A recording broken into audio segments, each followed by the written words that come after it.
An Iconography of Contagion is an exhibition that represents a collaboration between us, the cultural programs of the National Academy of Sciences, and the National Library of Medicine.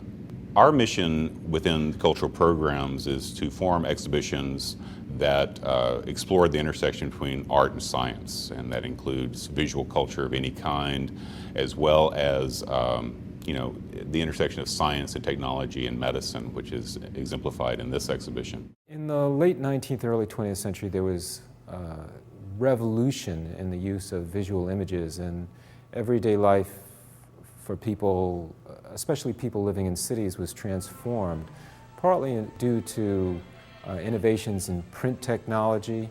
The look of newspapers and magazines changed, the look of exhibitions changed, and the look of city walls changed because of postering, and also display windows started happening. So it was just a world that became visually richer, and people in the public health movement saw all this going on around them and thought, these are modern times, and this is a different era, and we want to do what's modern, and they saw how effective these things were. The purpose here is a nice transition, or a nice fit rather, with the National Library of Medicine. They have this very extensive collection of not just books and manuscripts, but of all kinds of visual culture, prints, photographs, film, and in this case, posters. This collaboration is sort of a perfect solution to both of our missions. It's a perfect fit that we're able to create these exhibitions and give public access to some things that the public might not otherwise have access to. About 5 years ago, we first met Michael Sappol, who is the curator and historian of the National Library of Medicine. He's just a brilliant scholar, and we've enjoyed working with him very much. He has a very creative and innovative way of presenting history, as I think is revealed in this exhibition. The posters of the 1920s, 30s, 40s very often try to incite anxiety, make people fearful, but they also, on every level, always try and give the viewer some pleasure. Because these are posters that are competing with lots of other posters in society and lots of other visual materials that are all calling out to people, look at me, look at me, look at me. And that's precisely the effect that the makers of these posters are trying for. So if you scare people too much, they don't really want to look. In spite of public health programs on community, state, and national level, tuberculosis still attacks almost as many Americans today as 10 years ago. The issue is now debated today, especially in Africa, where the situation is most dire. What is the best strategy? How can media campaigns be used to mobilize the community? Helen Epstein has written about this in contrasting the example of Uganda versus South Africa. I mean, South Africa had a very glitzy media campaign to raise AIDS awareness, but didn't really have effective grassroots mobilization.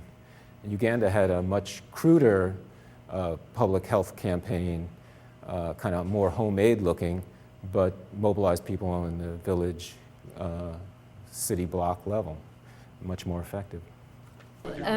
We were looking at this poster in particular because this guy is seeing the face of death in water, bad water. And my colleague Sarah and I work in Uganda, and we work on getting health messages directly to people. And I was asking her, do you think something like this would work in Uganda? Sure, and I told her that I think it would make a difference in the health centers in Uganda. In theory, an art exhibition or an exhibition of this nature isn't meant to be didactic. It doesn't have a specific mission. In a lot of cases, it asks or presents more questions than what it really answers. But I think one hope that we have with this is that the way that it's presented through Michael's work and the way that we've presented it as an exhibition, that it might encourage people to be more critical of visual information. We're in a time in our society where we have a ton of media bombarding us from every direction, whether it's newspaper or internet or magazines or film. And I think the benefit of having an exhibition that's within a historical context is for us to kind of look at things critically in a way that makes us ask the question, what are we looking at, and to be more informed consumers of visual information. Even though these are really old posters, I think that this is still a really valid medium for today. And I think these are the kinds of things that really catch your eye. These are the things that you can put on a bus or on a train. You can put them up behind you when you're making a talk. And it's a very visual medium, and I really appreciate that in one poster you can say so many things. The exhibition, An Iconography of Contagion, is on view at the National Academy of Sciences through December 19th, 2008. The National Academy of Sciences is located at 2101 Constitution Avenue, Northwest, Washington, D.C. If you need more information, you can visit our website at www.nationalacademies.org/arts.